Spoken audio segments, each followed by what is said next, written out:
Dandge library foundation Latur यांच्या संयुक्त विद्यमानाने आयोजित आज छत्रपती शिवाजी महाराज यांची जयंती त्या निमित्तानं महाविद्यालयाच्या वतीनं आणि प्राध्यापक V R Dandge library foundation यांच्या वतीनं या कार्यक्रमाचं आयोजन केलेलं आहे.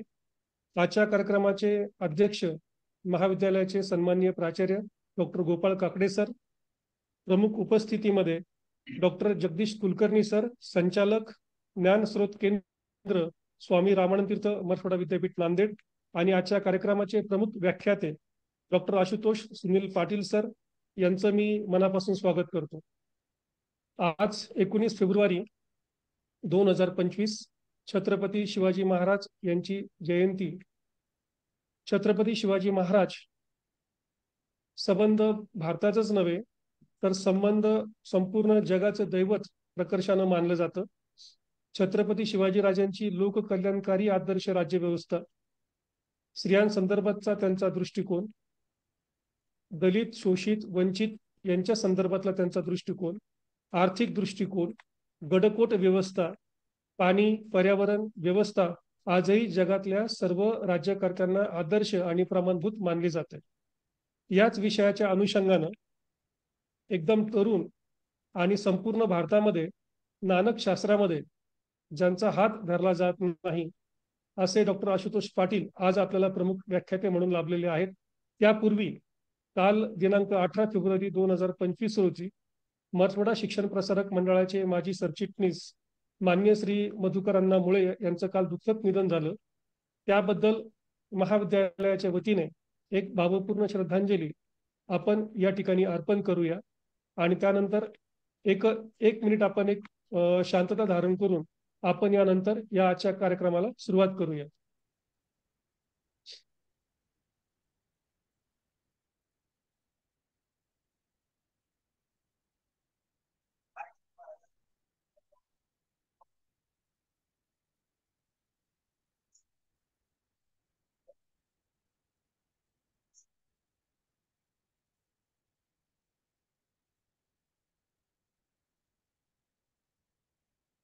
सर्वांचे मनापासून धन्यवाद. मी आमच्या महाविद्यालयाचे सन्माननीय प्राचार्य डॉक्टर गोपाळ काकडे सर यांना अशी विनंती करतो की त्यांनी या कार्यक्रमाचा अध्यक्षीय मार्गदर्शन आमच्या सर्वांना करावं अशी विनंती मी डॉक्टर गोपाळ काकडे सर यांना करतो. सर्वप्रथम सर्वांना जय शिवराय. आज 19 फेब्रुवारी छत्रपती शिवाजीराजे यांच्या जयंतीनिमित्त राजमाता जिजाऊ महाविद्यालय व व्ही आर दांडगे फाउंडेशनच्या वतीनं आज विशेष व्याख्यान ठेवलेलं आहे आणि या विशेष व्याख्यानासाठी आपला वेळातला वेळ काढून उपस्थित असलेले डॉक्टर आशुतोष पाटील सर, जे की MGM विद्यापीठामध्ये सहाय्यक प्राध्यापक आहेत, त्यांचं मी सर्वप्रथम महाविद्यालयाच्या वतीनं व व्ही आर दांडगे फाउंडेशनच्या वतीनं मी स्वागत करतो. त्याचबरोबर या विशेष व्याख्यानासाठी प्रमुख पाहुणे म्हणून उपस्थित असलेले SRT विद्यापीठाचे नॉलेज रिसोर्स सेंटरचे डायरेक्टर श्री कुलकर्णी सर यांचंही या प्रसंगी मी स्वागत करतो. त्याचबरोबर या जयंतीच्या विशेष व्याख्यानाच्या कार्यक्रमासाठी सर्व उपस्थित प्राध्यापक, प्राध्यापिका व विद्यार्थी यांचं मी मनापासून स्वागत करतो. छत्रपती शिवाजी महाराज यांच्या स्मृतीस अभिवादन करून मी एक आपल्या कार्यक्रमाचा थोडासा बदल म्हणून मी सुरुवातीला अध्यक्ष स्थान भूषवत आहे व माझे 2 शब्द मांडणार आहे. त्या निमित्तानं छत्रपती शिवाजी महाराज आणि त्यांचा इतिहास, जे की 350 वर्ष आज उलटून गेलो, तरीही आज आपण त्यांना, त्यांच्या विचारांना व त्यांच्या कार्याला सोबत घेऊनच चालत आहोत आणि त्या कार्याच्या बळावरच आज आपण जिवंत आहोत की काय असंच आपल्याला म्हणावं लागेल. कारण छत्रपती शिवाजी महाराज हे एक नाव नव्हतं, तर ती एक प्रेरणा होती, ती एक स्फुरण होतं आणि त्या स्फुरणाच्या आज जीवावर आज आपण पूर्ण जीवन व्यतीत करत आहोत. कारण ज्या गुलामीच्या जोखडातून आपल्याला छत्रपती शिवाजी महाराजांनी काढून या स्वराज्याची स्थापना केली आणि त्या मागची जी प्रेरणा होती राजमाता राष्ट्रमाता जिजाऊ मासाहेब यांच्या शिकवणीने आणि छत्रपती शिवाजी महाराजांच्या बरोबर असणारे पूर्ण 18 पगड जातीचे सवंगडी बरोबर घेऊन आणि या ऑनलाईन फॉर्म करायचा तो एक महाराष्ट्रात नाही कधी तर त्याचबरोबर भारतामध्ये देखील आपण पाहिलेलं आहे की छत्रपती शिवाजी महाराजांनी अनेक गड किल्ले सर केले व गड किल्ले सर करण्याबरोबरच त्यांच्या राजकीय जीवनाचा प्रवास आपण पाहिलेला आहे.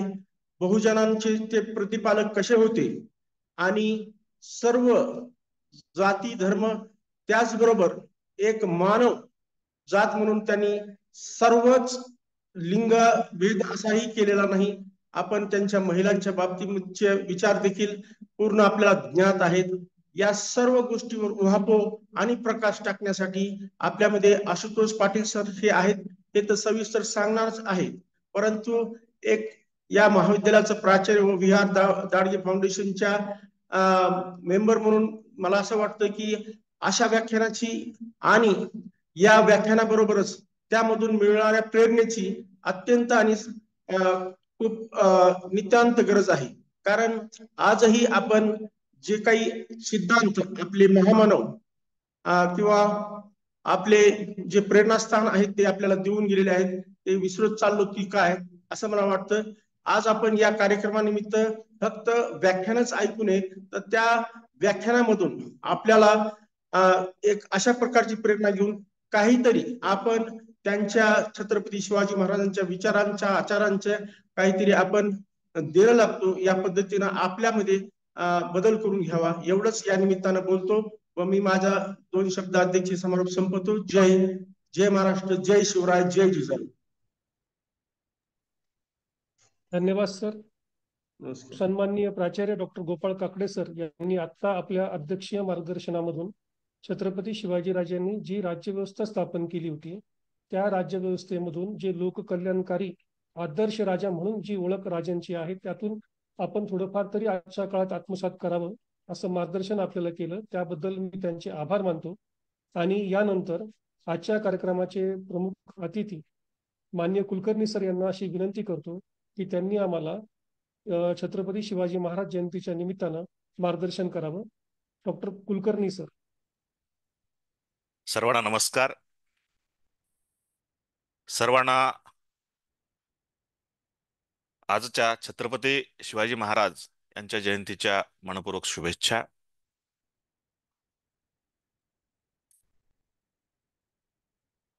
आईसाहेब जिजाऊ आणि छत्रपती शिवाजी महाराज यांना सर्वप्रथम मानाचा मुजरा. या कार्यक्रमाचे अध्यक्ष राजमाता जिजाऊ महाविद्यालयाचे प्राचार्य माझे मित्र डॉक्टर गोपाळ काकडे सर. आजचे व्याख्याते जे आपल्याला आजच्या युगात शिवराय समजून सांगणार आहेत असे तरुण मित्र डॉक्टर आशुतोष पाटील सर. माझे मित्र आणि महाविद्यालयाचे ग्रंथपाल डॉक्टर गोपाळ सगर सर. संचलन करणारे तरुण प्राध्यापक डॉक्टर राहुल साळवे सर. महाविद्यालयातील सर्व प्राध्यापक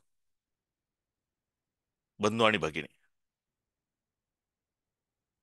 काल डॉक्टर गोपाळ सागर सरांचा फोन आला की सर म्हणे आपण एक व्याख्यान आयोजित करत आहोत आणि तुम्ही प्रमुख पाहुणे म्हणून राहाल का.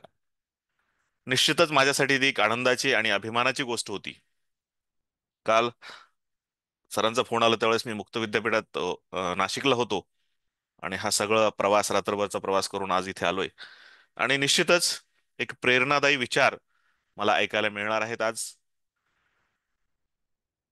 हा कार्यक्रम आयोजित करताना दोन महाविद्यालय आणि प्रोफेसर व्ही आर दाडगे फाउंडेशन या दोघांच्या संयुक्त विद्यमाने आयोजित केलेला आहे. साहजिकच प्रोफेसर व्ही आर दाडगे फाउंडेशनचा अध्यक्ष या नात्यानं थोडक्यात मी फाउंडेशनची माहिती सांगतो, आम्ही काय करतोय. कारण प्रोफेसर व्ही आर दाडगे फाउंडेशन नव्यानं स्थापन झालेलं आहे आणि फारशी माहिती ही सगळीकडे नाहीये. प्राध्यापक व्ही आर दाडगे सर हे शाहू महाराज छत्रपती शाहू राजर्षी शाहू महाविद्यालयाचे ग्रंथपाल होते आणि ग्रंथपालांना सर्वत्र एकत्र आणून त्यांनी ग्रंथपालासाठी असं भरीव योगदान महाराष्ट्राच्या पातळीवर दिलेलं आहे. आणि त्यांच्या नावानं एक व्यासपीठ असावं या दृष्टिकोनातून professor V R Dadge library फाउंडेशनची स्थापना झाली. केवळ स्थापना करून आम्ही थांबलो नाहीयेत, तर त्यांचे जे विचार आहेत, त्यांचे आचार आहेत, त्यांच्या कृती आहेत, हे सर्वसामान्यपर्यंत जावे, चांगलं काम करणाऱ्या लोकांचं त्यांना पाठीवर थाप द्यावी, अशा दृष्टिकोनातून महाराष्ट्र पातळीवर उत्कृष्ट महाविद्यालयीन ग्रंथपाल पुरस्कार आम्ही चालू केला. आणि त्या पुरस्काराचं वैशिष्ट्य असं आहे की तिथे कुठलंही भेदभाव किंवा कुठलीच गोष्ट अशी नाहीये की केवळ गुणवत्तेच्या आधारावर हा पुरस्कार दिला जातो. आणि मला सांगायला निश्चितच म्हणजे आनंद वाटेल, अभिमानही वाटेल की आम्ही ज्यांना पुरस्कार देतो त्याच्यानंतर अनेक संस्था त्या पुरस्कार दिल्याची उदाहरणं आपल्याकडे आहेत. अशा पद्धतीचं एक चांगलं कार्य समाजाप्रती करण्याच्या उद्देशानं, ज्ञान प्रसाराचं काम करण्याच्या उद्देशानं professor V R Dadge library foundation काम करत आहे. आणि त्याच अनुषंगानं मग डॉक्टर गोपाळ सगर सर आमच्या सोबत आहेत, सहसचिव सचिव आहेत आणि महाविद्यालयाचे ग्रंथपाल या नात्यानं हा एक कार्यक्रम आपण आयोजित केलेला आहे. त्याबद्दल महाविद्यालयाचं अभिनंदनही करतो आणि आभारही व्यक्त करतो ज्यांनी हे संयुक्त विद्यमाने करण्याची आम्हाला परवानगी दिली. मित्रांनो, छत्रपती शिवाजी महाराजांच्या संदर्भात आपण ऐकणार आहोत. व्याख्याते आपल्याला छान मार्गदर्शन करणार आहेत. याच्यामध्ये एक काही गोष्टी ज्या महत्वाच्या आहेत ते मी इथं थोडक्यात सांगण्याचा प्रयत्न करणार आहे. छत्रपती शिवाजी महाराज म्हणाल्यानंतर जे मनात स्फूर्ती येते, अंगात उर्मी येते, एक वेगळच संचार मनात येतो, त्या संचाराच्या आपण सगळेजण हे आहोत. महाराष्ट्रामध्ये छत्रपती शिवाजी महाराजाचं नाव गेलं आणि अंगात स्फुरण आलं नाही असा तो महाराष्ट्रीयन नाही. मी असं स्पष्ट म्हणेल की छत्रपती शिवाजी महाराजांच्या कथा, त्यांचे पोवाडे, त्यांच्यावरची व्याख्यानं आपण ऐकत असे मोठे झालेलो. छत्रपती शिवाजी महाराज यांचं नाव आपण जेव्हा घेतो त्यावेळेस वेगळी अनुभूती आपल्याला येते, काहीतरी करून दाखवण्याची उर्मी येते, एक अभिमान वाटतो की आपण महाराष्ट्राच्या भूमीत या जन्मलो आहोत, छत्रपती शिवरायाच्या भूमीमध्ये आपण जन्मलो आहोत. आणि त्यांच्या प्रति कृतार्थ भाव, त्याच्याप्रती आदरभाव आपल्या मनात येतो. का आदरभाव येतो? तर त्याच्यासाठी अनेक कारण आहेत. म्हणजे असं म्हणतात, कदाचित शिवाजी महाराज नसते, राजे झाले नसते, तर आपण आज एवढ्या मोकळेपणानं बोलू शकलो नसतो, आपण आपण राहिले नसतो, आपण काहीतरी वेगळे राहिलो असतो. अशी ही एक भूमिका आहे की तो कालखंड, तो मोगलाचा कालखंड आहे. आणि त्या कालखंडात जी अराजकता माजली होती, त्या अराजकतेतून छत्रपती शिवरायांनी आपल्याला बाहेर काढलं आणि राजा कसा असावा याचा एक वस्तुपाठ त्यांनी घालून दिला. महाराज श्रद्धा बाळगत होते, पण अंधश्रद्धा बाळगत नव्हते. हा पहिला गुणधर्म त्यांचा आहे. ते देवधर्म मानत, पण देवधर्माच्या नावाखाली जाणारी अंधश्रद्धा त्यांनी कधीच खपून घेतली नाही. हा एक मोठा गुण त्यांचा आहे. त्यांचा अशीच आमची आई असती सुंदर रूपवती, आम्हीही घडलो असतो, असे वदले छत्रपती, हा जो स्त्रियापती आदरभाव आहे तोही महत्वाचा आहे. त्यांचं धैर्य, त्यांचं युद्ध कौशल्य याचा आज आपण विचार केला तर आपण थक्क होऊन जातो. साधी गोष्ट आहे, आज कोणत्याही गडे किल्ल्यावर जा आणि तिथे जे मोठ्या मोठ्या शिळा नेलेल्या आहेत, मोठे मोठी शस्त्रास्त्र नेलेली आहेत, तोफा नेलेल्या आहेत. त्या काळात कुठलंही साधन नव्हतं. त्या शिळा वर कशा नेल्या जातील याचा विचार जरी केला तरी शिवरायाचं मोठेपण आपल्याला कळून येईल. आरमाराच्या बाबतीत आपण विचार करू शकत नाही. त्या काळात कुठलंही तंत्रज्ञान नव्हतं. घोडदळ, पायदळ आणि बाकी सगळे जे आहेत, तर या सगळ्या ह्याच्यातून शिवाजी महाराजांनी एक नेतृत्व केलं. आणि हे नेतृत्व हे जनसामान्यच होतं. आता सर जसं म्हणाले की 18 पगड जातीसाठीचं नेतृत्व होतं, एखाद्या विशेष समाजाचं ते नेतृत्व नक्कीच नव्हतं. सगळ्यांना घेऊन पुढे कसं जायचं आणि सगळ्यात महत्वाचं जीवाला जीव देणारे कार्यकर्ते कसे निर्माण करायचे, जीवाला जीव देणारे मावळे कसे निर्माण करायचे, हे फक्त आणि फक्त छत्रपती शिवाजी महाराजांकडूनच आपल्याला शिकता येईल. आणि त्यामुळंच आज आपल्याला छत्रपती शिवाजी महाराज समजून घेणं आवश्यक आहे. अनेक वेळा आपण वेगवेगळ्या पद्धतीचे विचार ऐकत असतो. प्रत्येक जण आपली बाजू तिथे मांडत असतो आणि तसं स्वरूप दाखवत असतं. एक कथा चक्रधर स्वामीच्या लीळा चरित्रात आढळून येते. चक्रधर स्वामींनी सांगितले की हत्ती कसा, तर हत्ती जसा पाहिला तसा हत्ती दिसतो. तसं शिवाजी महाराजाचं मोठेपण आपण ज्या अँगलनं पाहू त्या अँगलनं छत्रपती शिवाजी महाराज खूप मोठे आहे. त्यांचं अष्टप्रधान मंडळ असेल, त्यांचं आरमार असेल आणि अनेक गोष्टी आहेत अशा की ज्यातून आपल्याला सदैव स्फूर्ती मिळते. छत्रपती शिवाजी महाराजांचं नाव न जाणणारा, त्यांची कीर्ती न जाणणारा महाराष्ट्रात नव्हे अखंड भारतात तुम्हाला कोणी सापडणार नाही. आणि या अशा महान राजाच्या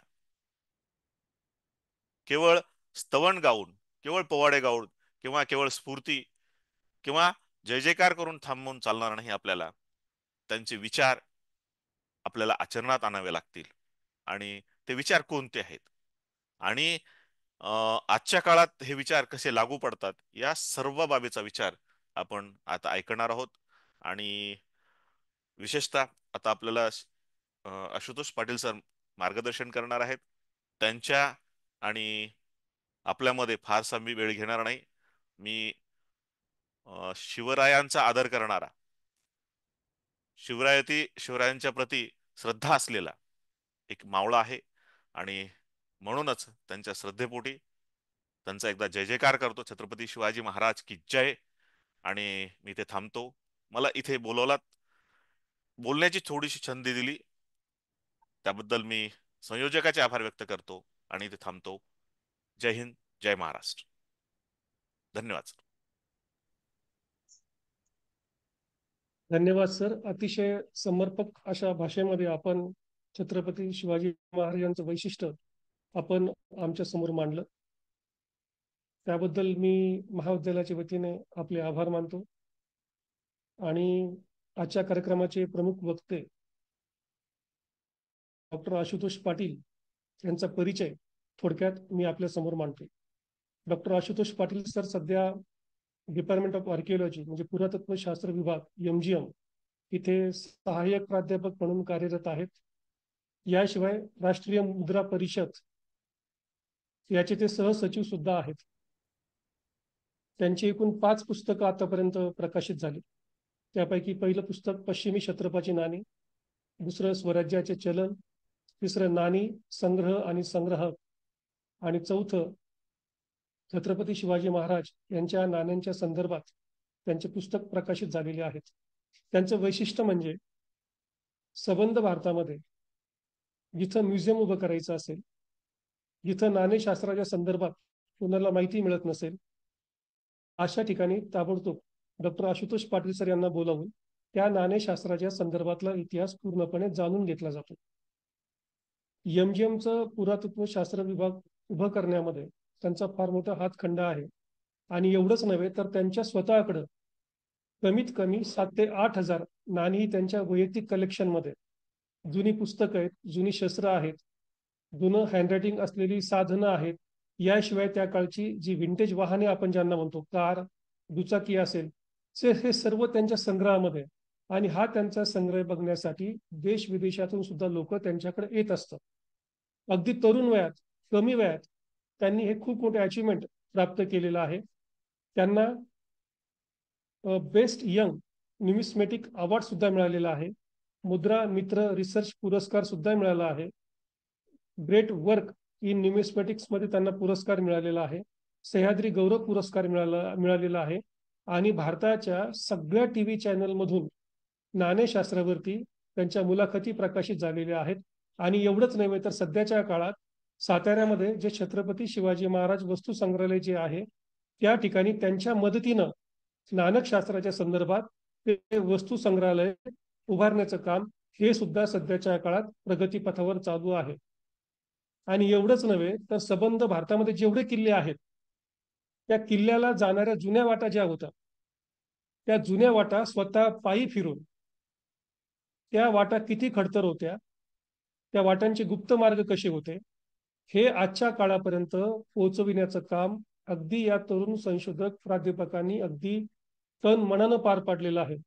असे आजचे व्याख्याते डॉक्टर आशुतोष पाटील सर यांना मी अशी विनंती करतो की त्यांनी काय आज छत्रपती शिवाजी महाराज जयंतीच्या निमित्तानं आम्हाला छत्रपती शिवराय समजून घेताना याविषयी मार्गदर्शन करावं. Doctor Ashutosh Patil sir. जी. सर, माझा आवाज येतोय आणि दिसतंय येतोय व्यवस्थित आशुतोष सर आवाज? हो व्हिडिओ? हो येतोय, आवाज येतोय. हो ठीक. सर्वप्रथम आपल्या सर्वांना नमस्कार. छत्रपती शिवाजी महाराज जयंतीच्या तुम्हा सर्वांना खूप खूप शुभेच्छा. आज राजमाता जिजाऊ महाविद्यालय किल्ले धारूर आणि प्राध्यापक VR दाडगे लायब्ररी फाउंडेशन लातूर यांच्या संयुक्त विद्यमाने हा जो कार्यक्रम आपण योजला आहे आणि त्यामध्ये एक प्रमुख व्याख्याता म्हणून मला बोलण्याची आपण संधी प्राप्त करून दिली, त्याबद्दल आजचे प्रमुख उपस्थित, या कार्यक्रमाचे आयोजक, अध्यक्ष, या सर्वांचे मी मनापासून आभार मानतो. आणि आजच्या या विषयाला, म्हणजे जो विषय आपण घेतलेला आहे शिवराय समजून घेताना, या विषयाकडे मी वळतो. खरं म्हणजे काय की आजपर्यंत छत्रपती शिवाजी महाराजांना समजून घेण्यासाठी आपण वेगवेगळ्या पैलूने त्यांच्याकडे बघत आलेलो आहे. शिवाजी महाराजांना म्हणजे आता सरांनी जे माझं इंट्रोडक्शन करून दिलं, ते मी म्हणतो की ते केवळ आणि केवळ शक्य झालं, शक्य होत आहे आणि शक्य होईल ते म्हणजे छत्रपती शिवाजी महाराज अभ्यासल्यामुळे. आपण महाराष्ट्र भूमी जी आहे, या भूमीला आपण इतक्या साधारणपणाने पाहतो. आपल्याला त्याचं महत्व, त्याचं जोपर्यंत तुम्ही महाराष्ट्राच्या बाहेर पडत नाही तोपर्यंत तुम्हाला महाराष्ट्र काय आहे हे कळत नाही, असं मला वारंवार वाटतं. आणि त्या एका कारणामुळे मी वारंवार महाराष्ट्राच्या बाहेर पडतोय. महाराष्ट्राच्या बाहेर गेल्याच्या नंतर तुम्हाला महाराष्ट्राप्रती त्या लोकांची आपल्या राज्याप्रती असलेली प्रतिमा कळते की महाराष्ट्राकडे लोक कसे पाहतात. ज्यावेळी तुम्ही विदेशात जाता त्यावेळी विदेशात गेल्यावर कळतं की भारताकडे लोक कसे पाहतात. आणि ज्यावेळी तुम्ही सांगता की I belong to the state of Chhatrapati Shivaji Maharaj, त्यावेळी ते तुमच्याकडे कशा पद्धतीने पाहतात. हे जे सगळं नॅरेटिव्ह उभं राहिलेलं आहे, आता आपण सगळे भाषेचे, साहित्याचे, इतिहासाचे अभ्यासक लोक आहोत, हे बघत असताना आपल्याला ह्या सगळ्या गोष्टी बारकाईने पाहणं फार गरजेचं आहे. आज आपण 21व्या शतकामध्ये जगतोय. छत्रपती शिवाजी महाराजांचा जन्म होऊन आज जवळजवळ 395 वर्ष पूर्ण होत आहे. तरी सुद्धा ते काळाला रिलेव्हंट आहे. तरी सुद्धा ते आम्हाला, आमच्यासारख्या तरुण लोकांना प्रेरणा देत आहे. मी नेहमीच असा विचार करतो, ज्यावेळी लोक म्हणतात की शिवाजी महाराज, म्हणजे शिवाजी महाराजांना लोक एक वेगळ्या पातळीवरती, एका याच्यावरती नेऊन ठेवतात आणि मग म्हणतात की अरे त्यांच्यात आणि आमच्यात खूप फरक आहे यार, आम्ही तसं कसं होऊ शकतो, कसं शक्य आहे, म्हणजे शिवाजी महाराजांसारखं कसं काय. आणि ह्या नॅरेटिव्ह मुळे आपल्याकडे शिवाजी महाराज जन्मावे पण शेजारच्या घरात हा दृष्टिकोन निर्माण झाला. आपण हे विसरतोय की आपण महाराष्ट्र आहोत. आपल्या नावातच महानता आहे. आणि या महाराष्ट्राचीच खासियत ही आहे की ह्या महाराष्ट्राला ज्या गोष्टी मिळाल्या आहेत त्या गोष्टी सहजासहजी मिळालेल्या नाहीत. मोठ्या धाडसाने, मोठ्या कर्तृत्वाने, मोठ्या लढाऊ वृत्तीने, धैर्याने, शौर्याने, नैतिकतेने, दूरदर्शीपणामुळे ह्या सगळ्या गोष्टी आपल्याला मिळाल्या. आणि या वाटेवरती आपल्याला आणण्यामध्ये जर सगळ्यात मोठा हातभार कुणाचा असेल तर तो छत्रपती शिवाजी महाराजांचा आहे, असं आपल्याला म्हटलं तरी वावगं ठरणार नाही. छत्रपती शिवाजी महाराज ज्यावेळी आपण त्यांना एक माणूस म्हणून बघतो, सामान्य माणूस म्हणून आज आपण शिवाजी महाराजांना बघूया, कारण आपण एक सामान्य माणूस आहोत आणि आपल्याला शिवाजी महाराजांना जर समजून घ्यायचंय तर आपल्याला त्यांना आपल्यासारखं समजावं लागेल की नाही. ते मी हे विचार करतो की मी ज्या वयात आहे त्या वयाचे शिवाजी महाराज असताना काय विचार करत असते, ज्यावेळी त्यांना असा काहीतरी प्रॉब्लेम फेस करावा लागत असेल जो मला आज फेस करावा लागतोय, तर तो त्यावेळी ते कशा पद्धतीने करत असतील, काय हँडल करत असतील, काय दृष्टिकोन त्यांचा त्याच्या प्रती असेल, याबद्दल मी विचार करतो. आणि हा विचार केल्यानंतर मला प्रकर्षाने जाणवतं, मला त्याची उत्तरं त्यात सापडतात. ती जी उत्तरं आहेत ती उत्तरं शिवाजी महाराजांना श्रेष्ठ बनवतात. शिवाजी महाराजांचे पैलू तुम्ही बघाल, तुम्हाला ऐतिहासिक गोष्टी तर शिवाजी महाराजांच्या जागोजागी सापडून जातील. म्हणजे तुम्ही म्हणाल अफजल खानाचं वध आहे, शाहिस्ते खानाची बोटं छाटली, आग्र्याहून सुटका आहे, वगैरे वगैरे, या सगळ्या गोष्टी आपण लहानपणापासून ऐकत आलोय, पण त्याच्या पलीकडचे शिवराय आपल्याला माहिती आहेत. शिवाजी महाराजांनी ज्यावेळी, म्हणजे शिवाजी महाराजांना फार कमी लोकांनी पाहिलेलं होतं. पहिलं तर हे आपण लक्षात घेतलं पाहिजे. शिवाजी महाराज कसे दिसायचे, कसे बोलायचे, कसे वागायचे, कसे राहायचे, ह्या गोष्टी इतक्या अचंबित करणार आहे. ज्यावेळी आपण ते पाहतो, एक फॉरेन ट्रॅव्हलर आहे आणि तो फॉरेन ट्रॅव्हलर लिहिताना शिवाजी महाराजांबद्दल असं लिहितो की शिवाजी महाराजांना फार कमी लोकांनी पाहिलं.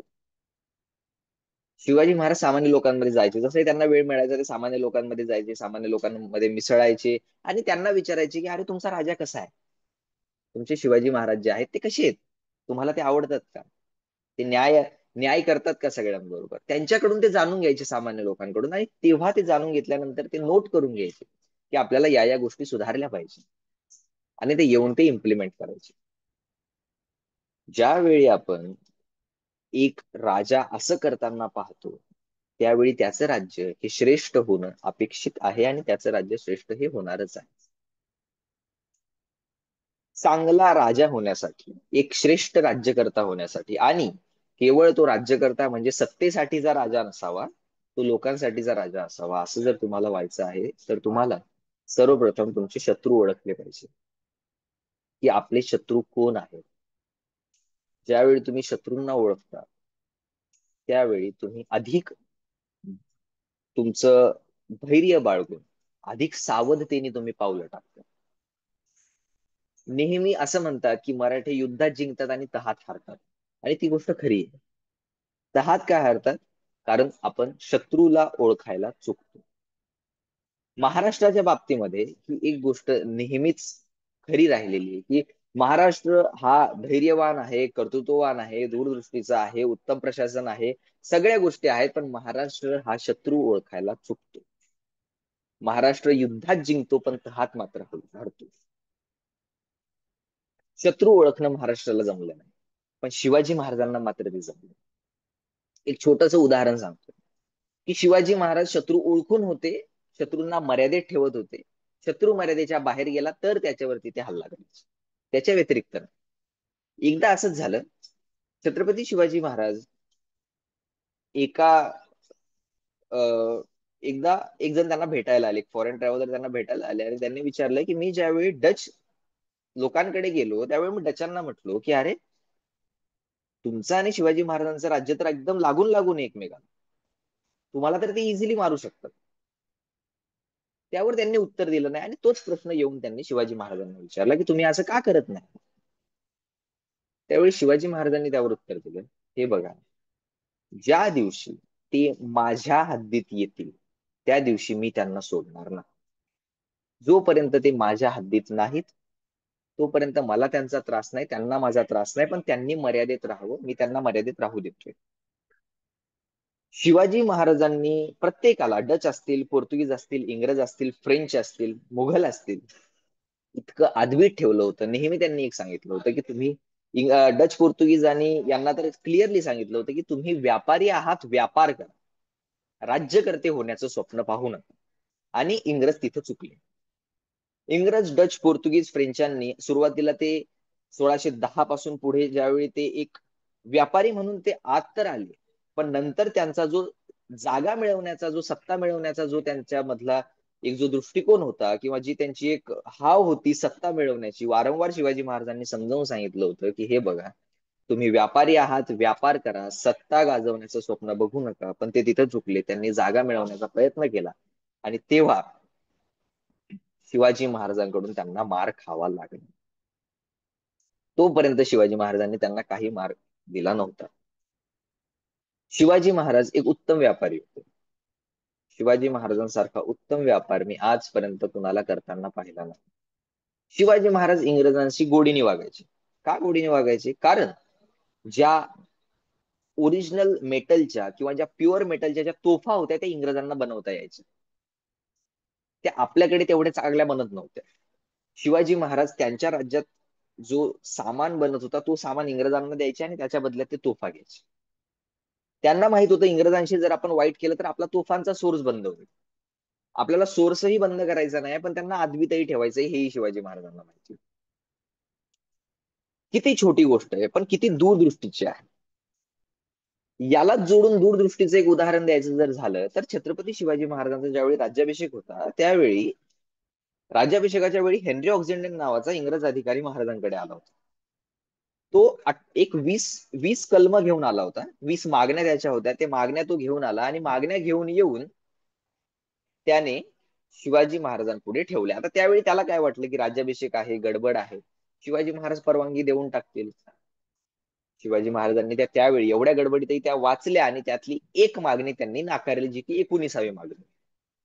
ती मागणी काय होती? ती मागणी होती की इंग्रजी शिक्क्याचे जे रुपये आहेत, पैसे आहेत, ते शिवाजी महाराजांच्या राज्यात म्हणजे स्वराज्यात चालावे, अशी ती मागणी होती.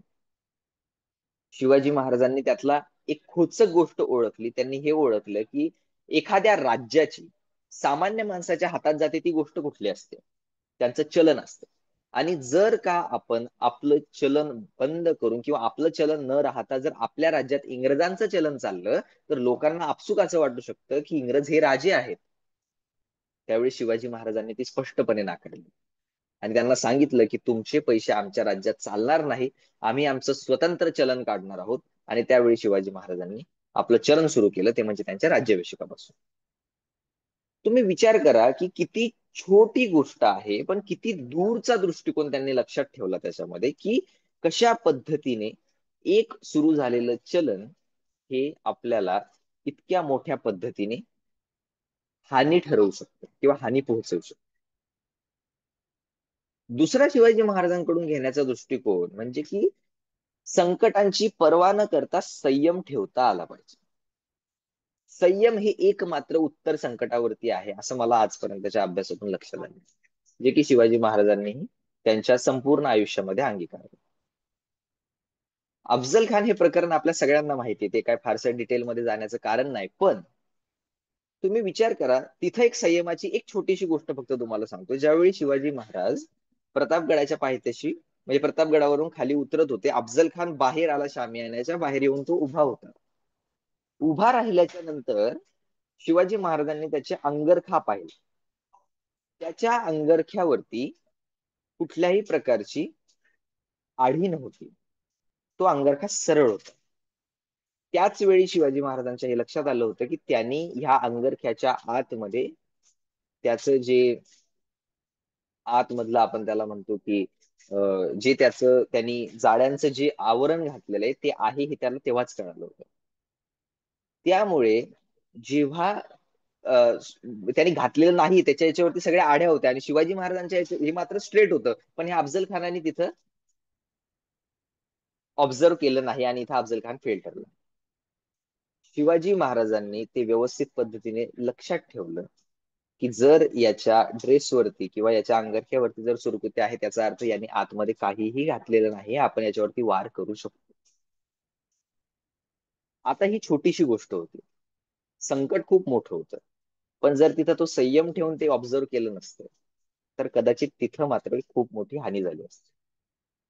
शिवाजी महाराजांचा आणि अफजल खानाची ज्यावेळी भेट झाली, ती भेट झाल्यानंतर अफजल खानाने शिवाजी महाराजांच्या डोक्यावर एक वार केला होता तलवारीचा.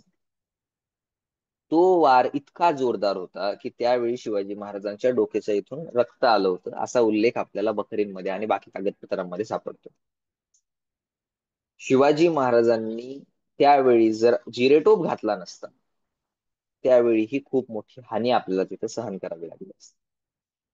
हा जो संयम शिवाजी महाराजांनी वेळोवेळी ठेवलाय, त्या संयमाचं उत्तर हे स्वराज्य आहे. शिवाजी महाराजांनी आपल्या एकंदरीत कारकिर्दीत विचार करण्यासारखी गोष्ट, एक 18 वर्षाचा मुलगा इतकी हिंमत करतो की चला तोरणा जिंकतो. तोरणा खेळ नाहीये. मी तोरणा पायी चढून उतरलो आहे. मी राजगड ते रायगड सुद्धा पायी गेलेलो आहे, त्याच रस्त्याने ज्या रस्त्याने शिवाजी महाराज जायचे. मी तो रस्ता अनुभवलाय की तो किती खडतर वाटते आहे. ज्यावेळी आपण हे पाहतो त्यावेळी आपल्या लक्षात येतं की एक 18 वर्षाचा मुलगा, 19 वर्षाचा मुलगा काही त्याचे सवंगडी घेऊन तोरणा जिंकण्याचं स्वप्न बघतो. तो जिंकतो सुद्धा.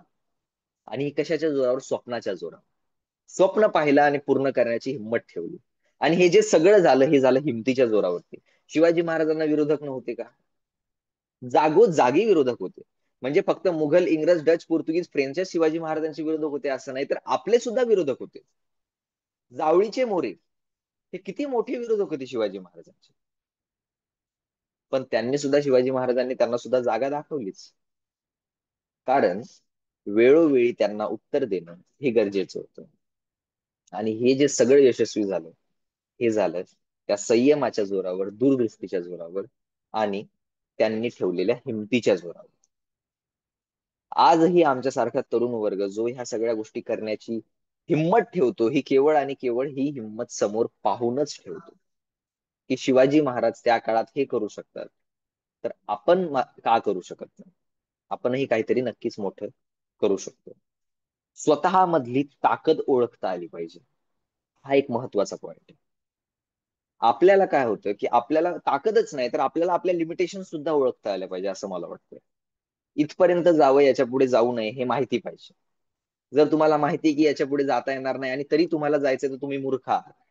तुमचं नक्कीच तिथं यश तुम्हाला येणार नाही. तुम्ही नक्कीच तिथं अपयशी ठराल. आणि ते जे अपयश आहे, ते अपयश फक्त याच कारणामुळे येतं की तुम्हाला स्वतःतली मर्यादा आणि स्वतःतली ताकद माहिती नसते. शिवाजी महाराजांकडून हे शिकण्यासारखं. शिवाजी महाराजांना त्यांच्या मर्यादाही माहित होत्या आणि शिवाजी महाराजांना त्यांची ताकदही माहित होती. जसं की तुकाराम महाराज त्यांच्या एका अभंगात म्हणतात की अनुरेणुया थोडका, पण दुसऱ्या ओळीत ते म्हणतात की तुका आकाशा एवढा. ते म्हणतात मला माझ्या लिमिटेशन्स माहिती आहेत, पण मला माझी ताकद सुद्धा माहिती आहे. हा जो दृष्टिकोन आहे, हा आजच्या तरुण पिढीने अंगीकारणं हे फार जास्त महत्वाचं आहे. एक राजा म्हणजे कोण असतो? आपल्याला असं वाटतं की राजा म्हणजे कोण? की सत्ता गाजवणारा राजा. लोक पैशाच्या जोरावर तुमच्याकडे काम करत नाहीत. जग खूप मोठं आहे हे प्रत्येकाला माहिती आहे. प्रत्येक जण प्रत्येक वेळी कुठेही जाऊ शकतो. स्किल असेल तर तो त्याची जागा मिळवतो. पण कधीही कुणी पैशासाठी काम करत नाही. याचे उत्तम 2 उदाहरणं आपल्याकडे आहेत. एक उदाहरण असं आहे की जिथं फक्त पैशासाठी काम केलं जायचं, आणि एक उदाहरण असं आहे की जिथं फक्त माणसासाठी काम केलं जायचं. जिथं माणसासाठी काम केलं जायचं ते स्वराज्य आहे, आणि जिथं पैशासाठी काम केलं जायचं ते मुघलांचं राज्य आहे. शिवाजी महाराजांच्या राज्यात शेतकरी लोक होते. शिवाजी महाराजांचे सगळे मावळे शेतकरी होते. ते मावळे शेतीही करायचे आणि वेळच पडली तर युद्धाला सुद्धा यायचे. त्यांच्याकडे जर तलवारी नाहीत, तर ते त्यांचे खुरपणे असू द्या, नांगर असू द्या, जे त्यांच्याकडे असेल ते घेऊन युद्धाला यायचे. पण यायचे, तिथं कारण देत नव्हते. पण मुघलांच्या राज्यात मात्र तुम्ही जर एक गोष्ट ऑब्झर्व केली असेल, तर मुघलांच्या भरपूर कागदपत्र असे आहेत की ज्यात असे उल्लेख येतात की कोणता तरी एक मोहीम आहे, आणि ती मोहीम 4 महिने चालली, 5 महिने चालली, 6 महिने चालली, वर्षभर चालली, तरी ती मोहीम काही संपत नाही. औरंगजेबाचे स्वतःचे काही कागदपत्र असे आहेत की ज्यावेळी तो लिहितो की मी तुम्हाला इतके महिने झाले तुम्ही ही मोहीम चालवताय, ही मोहीम अजून का संपलेली नाहीये? त्यावेळी हेच उत्तर देत आहेत ते लोक की अरे नाही, अजून आमच्याकडे हीच कमी आहे, तीच कमी आहे, आम्हाला हेच करणं शक्य झालेलं नाही, तेच करणं शक्य झालेलं नाही. पण असं नाही. हे त्यांचे कारण होते. मुघल राज्यामधले जेवढे काही सरदार होते, मावळे होते किंवा जे काही लोक होते, ते सगळेचे सगळे फक्त आणि फक्त पैशाच्या जोरावर काम करायचे. कारण त्यांना माहिती होतं आपला एक महिन्याचा भत्ता ठरलेला आहे आणि आपण का म्हणून मेहनत घ्यायची. तिथं जाऊन ते त्यांचा मोठा टेंट लावायचे आणि निवांत बसायचे. इथं मुघली सैन्याचं अपयश होतं.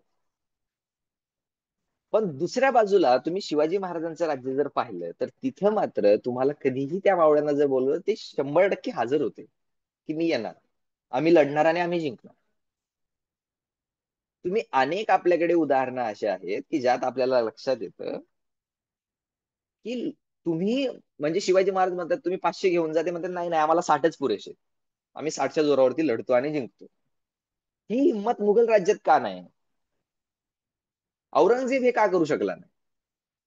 इथं महत्वाचं हे आहे की तुम्ही आपुलकी समोरच्याला किती देता याच्यावर तुमचं राज्य किती काळ टिकेल हे ठरतं. एक अपोकॅलिप्टो नावाची फिल्म आहे, त्या फिल्म मधलं एक फार चांगलं वाक्य असं आहे, कुठलंही मोठं राज्य हे बाहेरून फुटत नाही, ते त्याच्या आधी आतून फुटत. आणि ते आतून फुटण्यासाठी कारण असतात दुखावलेले लोक. ते लोक दुखावू नये याच्यासाठी प्रयत्न करणं हे राजाचं काम असतं. पण त्यातही तो राजा कशा पद्धतीने त्या गोष्टी हँडल करतोय ही त्यातली महत्वाची गोष्ट असते. तुम्हाला गोष्टी साध्य करायच्या आहेत पण समोरचा दुखलाही नाही पाहिजे हेही तुम्हाला काळजी घ्यावी.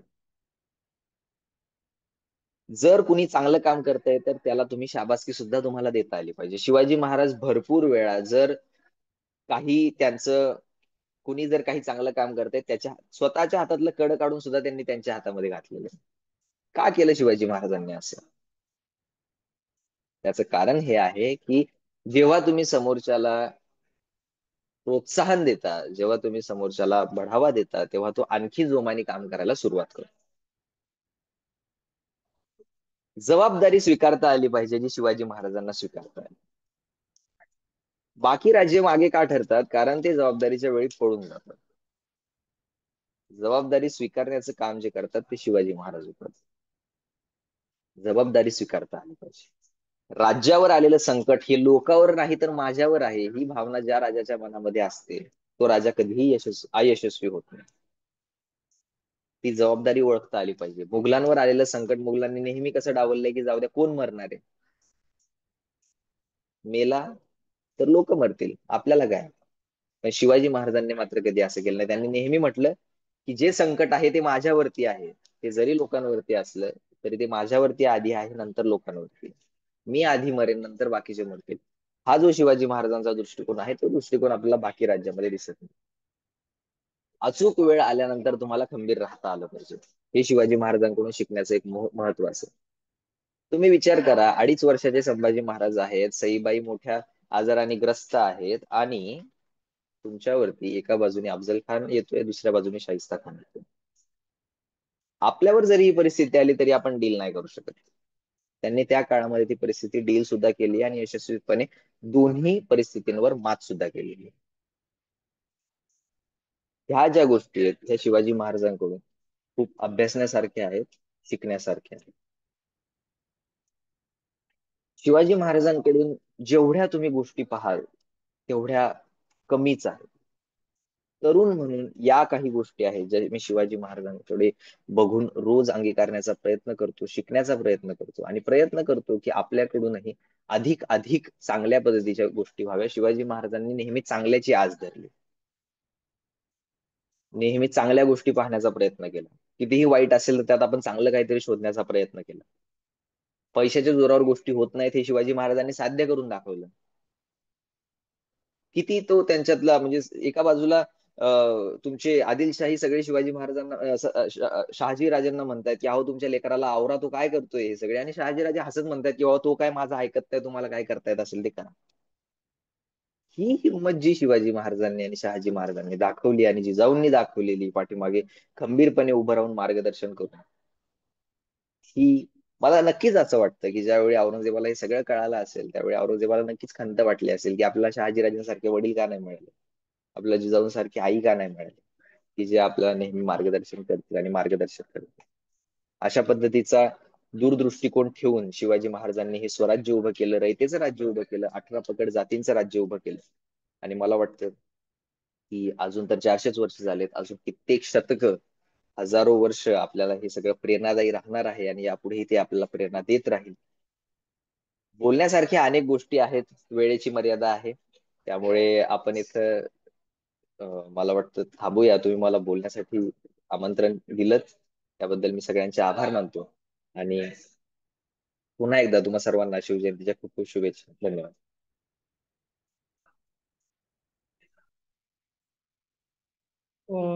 धन्यवाद आशुतोष सर. आपण अतिशय कमी शब्दामध्ये छत्रपती शिवाजी महाराजांची समय सूचकता, वेळेची शिस्त, खंबीरपणा, निर्णय घेण्याची क्षमता आणि स्वराज्याची कोणतीही मोहीम जर असेल तर ती अगोदर स्वतःच्या अंगावर घेऊन ती मोहीम फते करणं, ही जी सूत्री तुम्ही जी आम्हाला जी सांगितली त्याबद्दल मी आपला मनापासून आभारी आहे. एका सरदाराचा मुलगा ज्यावेळेस तो छत्रपती पदापर्यंत पोहोचतो त्यावेळेस त्या व्यक्तीच्या आयुष्यात चारी बाजून आलेलं संकट आणि त्या संकटावर मात करून आतापर्यंत इतिहास असा सांगतो की या भूमीत प्राचीन कालखंडाच्या नंतर जे राजे झालेत त्यांचा जन्म या भूमीतला नव्हता. पण छत्रपती शिवाजी महाराजांचं वैशिष्ट्य म्हणजे या भूमीत जन्म घेतलेला आणि एका सरदाराच्या मुलापासून झालेला प्रवास हा छत्रपती पदापर्यंत जो पोचतो तो निश्चितच सर्वांना प्रेरणादायी आहे. म्हणून मी महाविद्यालयाच्या वतीनं आपण जे व्याख्यान दिलं आणि जो वेळ दिला त्याबद्दल मी आपले मनापासून आभार मानतो. आणि यानंतर महाविद्यालयाचे ग्रंथपाल डॉक्टर गोपाल सागर सर यांना अशी विनंती करतो की त्यांनी या कार्यक्रमाचा अध्यक्ष समारोप करावा. डॉक्टर गोपाल सागर सर. धन्यवाद सर. राजमाता जिजाऊ महाविद्यालय किल्ले धारूर व प्राध्यापक B.R. दाडगे लायब्ररी फाउंडेशन लातूर यांच्या संयुक्त विद्यमानाने आयोजित आजच्या शिवव्याख्यान कार्यक्रमाचे अध्यक्षस्थान हे महाविद्यालयाचे आदरणीय प्राचार्य डॉक्टर गोपाळ काकडे सर यांनी भूषवलं, त्याबाबत त्यांचे प्रथमतः आभार मानतो. या कार्यक्रमासाठी प्रमुख व्याख्याते म्हणून लाभलेले माननीय आशुतोष पाटील सर, सहाय्यक प्राध्यापक MGM विद्यापीठ छत्रपती संभाजीनगर, यांनी आजच्या शिवव्याख्यानामध्ये आम्हाला सखोल मार्गदर्शन केले, त्याबद्दल त्यांचेही मनपूर्वक आभार मानतो. तसेच या कार्यक्रमासाठी ज्यांनी वेळात वेळ काढून या कार्यक्रमाला उपस्थिती दर्शवली असे आमचे आदरणीय डॉक्टर जगदीश कुलकर्णी सर, संचालक ज्ञानस्रोत केंद्र स्वामी रामानंद तीर्थ मराठवाडा विद्यापीठ नांदेड, यांचेही मनपूर्वक आभार मानतो. या कार्यक्रमाचे संयोजक डॉक्टर राहुल साळवे सर, तसेच या शिवव्याख्यानासाठी आपण सर्वजण शिवप्रेमी हे ऑनलाईन स्वरूपात उपस्थित राहून या कार्यक्रमाची शोभा वाढवली, त्याबाबत सर्वांचे मनपूर्वक आभार मानतो व अध्यक्षाच्या परवानगीने हा कार्यक्रम इथे संपन्न झाला असे जाहीर करतो. धन्यवाद सर.